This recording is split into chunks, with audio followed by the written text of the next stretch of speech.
Seniors, you're taking vitamin B12 all wrong. I want to share something with you that I wish someone had told me years earlier, not as a patient, but as a physician watching perfectly well-intentioned older adults quietly lose their vitality, balance, and mental sharpness while doing everything they believed was right. If you are over 60 and taking vitamin B12 on a daily basis, I need you to stop for just a moment and genuinely consider this. Are you actually absorbing it? That question comes up in my practice nearly every week. Patients arrive telling me they have been supplementing with B12 religiously, same brand, same dose, every single morning without fail, and yet they continue to experience crushing fatigue, mental fog that makes simple tasks feel laborious, tingling or numbness in their hands and feet, and unsteadiness when they walk. And then they ask me, with complete frustration, "Dr. Smith, what is happening?" Not long ago, I sat across from a 68-year-old retired engineer named Harold. He had been taking B12 for more than 7 years. His lab results were sitting right in the normal range. To any physician glancing at his chart, he appeared fine. But Harold was not fine. His memory was faltering. His gait had become cautious and shuffling. He had stopped driving at night because he no longer trusted his reflexes.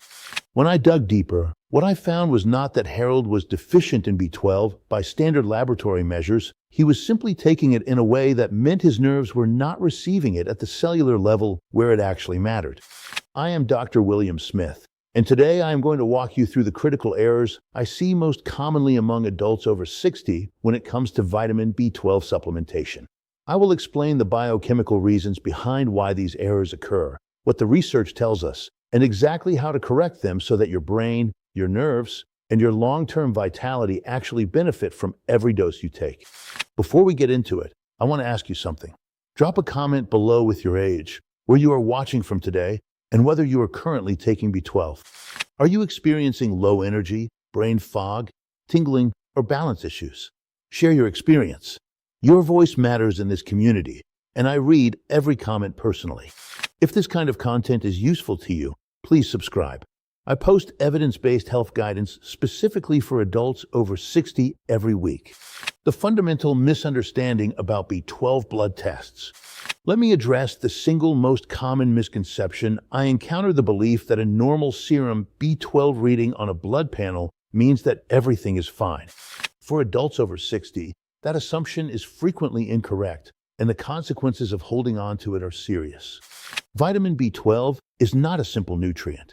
It is essential for myelin synthesis, the protective sheath that coats every nerve fiber in your body. Without adequate active B12 reaching nerve tissue, that myelin degrades. The result is the precise constellation of symptoms so many of my patients describe. Peripheral neuropathy that presents as tingling or burning in the extremities, gait instability that goes unexplained for years, cognitive slowing, and deep fatigue that no amount of sleep seems to resolve. Here is the biochemical reality. A standard serum B12 test measures the total concentration of B12 circulating in your bloodstream. It does not measure how much B12 is actually being taken up and utilized by your cells.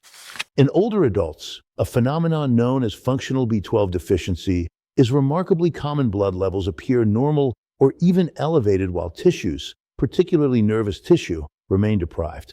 The reason this happens comes down to two physiological changes that occur with aging. First, as we grow older, gastric acid secretion declines significantly. By the time a person reaches 60, more than half of adults have measurably reduced stomach acid levels, a condition called hypochlorhydria. Stomach acid is what cleaves B12 from the proteins it is bound to in food and in many standard supplement forms. Without sufficient acid, B12 simply passes through the digestive system without being freed for absorption. Second, the stomach produces a glycoprotein called intrinsic factor, which is required to carry B12 across the intestinal wall and into the bloodstream. Intrinsic factor production declines with age. When intrinsic factor is insufficient, oral B12 taken in standard tablet form is absorbed with extremely poor efficiency. Sometimes as little as 1 to 2% of the stated dose actually reaches the circulation. I witnessed this exact scenario with a 71-year-old patient, Margaret. She came to me with burning sensations in both feet and recurrent lightheadedness. Her B12 tested at 420 picograms per milliliter solidly within normal range. Her previous physician had told her she was fine, but her symptoms were worsening. When I ordered additional testing, specifically methylmalonic acid and homocysteine, which are sensitive functional markers of intracellular B12 status, both were significantly elevated, indicating that her cells were not receiving adequate B12 despite what her blood showed. This is why I now routinely check functional markers rather than relying on serum B12 alone. And it is why standard blood tests can give older adults a false sense of security. Error 1. Taking standard oral B12 tablets. The first and most pervasive error I observe is straightforward. People over 60 swallowing standard oral B12 tablets or capsules and expecting them to work the same way they did at 40. Equals they do not. Standard oral B12, whether in tablet, capsule, or soft gel form, depends entirely on the presence of adequate stomach acid and intrinsic factor to be absorbed. As I just explained, both of these decline significantly after 60. This means that for a substantial proportion of older adults, swallowing a B12 tablet is biologically similar to not taking anything at all. The molecule passes through the gut largely intact, never reaching the bloodstream in meaningful concentrations, never reaching the nerves. Harold, my 68-year-old patient, had been doing exactly this every morning for 7 years. He was meticulous about it. Same time each day, same reputable brand, always with a glass of water. And yet his nerve condition had continued to deteriorate because the delivery method he had chosen was the single most significant barrier to his improvement. When I switched Harold to sublingual B12, a form designed to dissolve under the tongue and absorb directly through the oral mucosa into the bloodstream, bypassing the stomach and the intrinsic factor pathway, entirely his symptoms began to stabilize within 3 weeks. Within 8 weeks, his tingling was noticeably reduced. Within 4 months, he told me that for the first time in years, he felt confident walking on uneven terrain. The delivery method matters as much as the dose. If you are over 60 and taking standard oral B12, please understand that the form you have chosen may be the reason you are not improving. Error 2. Using cyanocobalamin instead of bioactive forms. The second critical error is the selection of the wrong chemical form of B12. Walk into any pharmacy and scan the B12 section. The overwhelming majority of products contain cyanocobalamin. It is cheap to manufacture, it has a long shelf life, and it is technically classified as vitamin B12. But for adults over 60, it is the least appropriate form available. Here's why. Cyanocobalamin is a synthetic form of B12 that the body cannot use directly. Before it can perform any biological function, before it can support myelin synthesis, participate in neurological repair, or assist in red blood cell formation, it must be biochemically converted by the liver into one of the two active forms, methylcobalamin or adenosylcobalamin. This conversion requires functional liver enzymes, adequate antioxidant reserves, and specific methylation capacity. The critical issue is that all three of these requirements become less reliable as we age. Liver function declines modestly with age. The MTHFR enzyme pathway, which governs methylation, becomes less efficient in many older adults, and a significant proportion of the population carries genetic variants that reduce methylation capacity further. The result is that cyanocobalamin supplementation in older adults frequently produces acceptable serum B12 readings while delivering little active B12 to tissues. I treated a 72-year-old retired accountant named Robert who illustrates this perfectly. He had taken cyanocobalamin for years. His blood tests looked reasonable, but he continued to experience progressive finger numbness and increasing difficulty with coordination. After transitioning him to a combination of methylcobalamin and adenosylcobalamin, the two bioactive forms, the change was observable. Within 1 month, his steadiness improved. By the 3-month mark, his tingling had reduced substantially, and he had resumed activities he had quietly abandoned. Research published in journals, including the Journal of Nutritional Biochemistry and Nutrients, confirms that methylcobalamin and adenosylcobalamin demonstrate superior bioavailability and neurological efficacy in older populations compared to cyanocobalamin.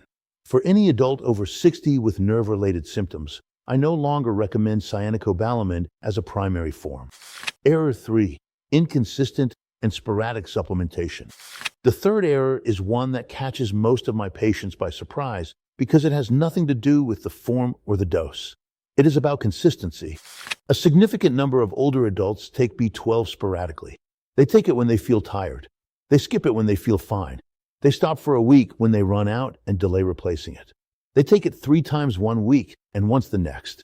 This pattern is fundamentally incompatible with nerve repair, and understanding why requires appreciating what B12 actually does in the nervous system.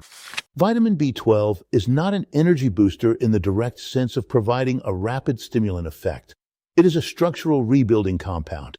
Its primary neurological role is in the synthesis of myelin, the protective insulating sheath surrounding nerve axons. Myelin regeneration is a slow, continuous biological process. The enzymes involved in myelin synthesis, particularly methionine synthase, which requires methylcobalamin as a cofactor, requires sustained substrate availability. Interruptions in B12 supply disrupt the enzymatic cycle and halt the repair process. I observed this clearly in a 70-year-old patient, Elaine, who had been managing her B12 intake based on how she felt on a given day. Think of it this way. If you were repairing damaged insulation on electrical wiring and you intermittently remove the repair crew for days at a time, the wiring would never be fully restored. The same principle applies to myelin. On her fatigue days, the supplement seemed to help slightly, but her tingling, coordination difficulties, and cognitive struggles made no progress over a 2-year period. When she committed to daily B12 without any missed doses, her symptoms began stabilizing within 6 weeks. By the 4-month mark, her tingling was no longer worsening. By the 6-month mark, her balance had measurably improved according to formal assessment. Consistency is not optional. It is the condition under which nerve repair becomes possible. Additional factors that undermine B12 effectiveness. Beyond the 3 primary errors, several compounding factors significantly reduce B12 effectiveness in older adults, and I want to address them directly. Timing of supplementation is frequently overlooked. Many older adults take B12 in the evening or before bed. For some individuals, B12, particularly methylcobalamin in higher doses, can have a mild activating effect that disrupts sleep onset or reduces sleep quality. Poor sleep elevates cortisol, increases systemic inflammation, and actively impairs nerve repair processes. Taking B12 in the morning or early afternoon consistently produces better outcomes in my patients and avoids any potential interference with the neurological restoration that occurs during deep sleep. Hydration is another underappreciated variable. B12 participates in biochemical reactions within cells that require adequate intracellular fluid balance. Mild chronic dehydration, which is remarkably common among older adults, partly because the sensation of thirst diminishes with age, measurably reduces the efficiency of cellular nutrient delivery. Supplementing B12 without maintaining adequate hydration is like increasing the water pressure through a partially blocked pipe. The improvement at the source is partially negated by the restriction downstream. Medication interactions represent a critical consideration that is consistently underdiscussed. Proton pump inhibitors and H2 blockers, among the most commonly prescribed medications in adults over 60, directly suppress the gastric acid that is necessary for dietary B12 absorption. Metformin, used widely for blood glucose management, impairs B12 absorption in the ileum through a calcium-dependent mechanism that is now well documented in endocrinology literature.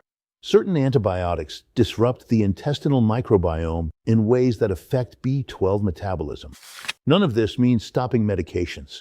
It means understanding that these interactions exist and adjusting your B12 strategy accordingly, choosing sublingual delivery, using bioactive forms, and ensuring adequate daily doses to compensate for reduced absorption. The complete protocol I use with my patients. Based on the research and my clinical experience working with hundreds of adults over 60, here is the protocol I now apply consistently in my practice. Form: I recommend either methylcobalamin alone or a combination product containing both methylcobalamin and adenosylcobalamin. These are the 2 biologically active forms. They require no conversion. They are immediately available to the enzymes and pathways that support nerve repair and cognitive function. I specifically recommend against depending exclusively on cyanocobalamin in any patient presenting with neurological complaints. Delivery method. For adults over 60, I recommend sublingual B12, a lozenge or liquid formulation designed to dissolve under the tongue. This route of absorption bypasses stomach acid and intrinsic factor requirements entirely, delivering B12 directly into the systemic circulation through the sublingual mucosa. For individuals with significantly compromised gastrointestinal absorption or severe documented deficiency, intramuscular injections remain effective, but they are not necessary for most patients when high-quality sublingual forms are used correctly. Dose. For nerve support and cognitive protection in older adults, I typically start patients at 1,000 to 2,000 micrograms per day. Some patients with documented functional deficiency or long-standing neurological symptoms benefit from a higher loading dose, 2,000 to 5,000 micrograms daily for the first 4 to 8 weeks before tapering to a maintenance level. B12 is water-soluble and non-toxic. Surplus is excreted through urine. There is no established upper tolerable intake level because excess is readily cleared by the kidneys. Timing. Morning, ideally before or with breakfast, or at the latest by early afternoon. I advise against evening dosing for any patient who has noticed any effect on sleep quality. Consistency. Every day, without exception. Nerve repair operates on continuous cellular biochemistry. There are no shortcuts and no days off. Complementary nutrients. B12 does not operate in isolation. Folate ideally in the form of methylfolate, 5-MTHF, rather than synthetic folic acid, which requires conversion that is impaired in many older adults, is required for the methionine synthase reaction in which B12 participates. Vitamin B6 supports amino acid metabolism and neurological function. Magnesium supports hundreds of enzymatic reactions relevant to nerve health. I regularly recommend these in combination with B12. Monitoring. Rather than relying solely on serum B12 levels, I track functional markers. Methylmalonic acid and homocysteine levels provide a far more accurate picture of intracellular B12 status. Beyond laboratory values, I encourage patients to track functional improvements. Is the tingling less severe? Are you steadier on your feet? Is your recall sharper? These real-world improvements frequently precede any measurable change in standard lab values.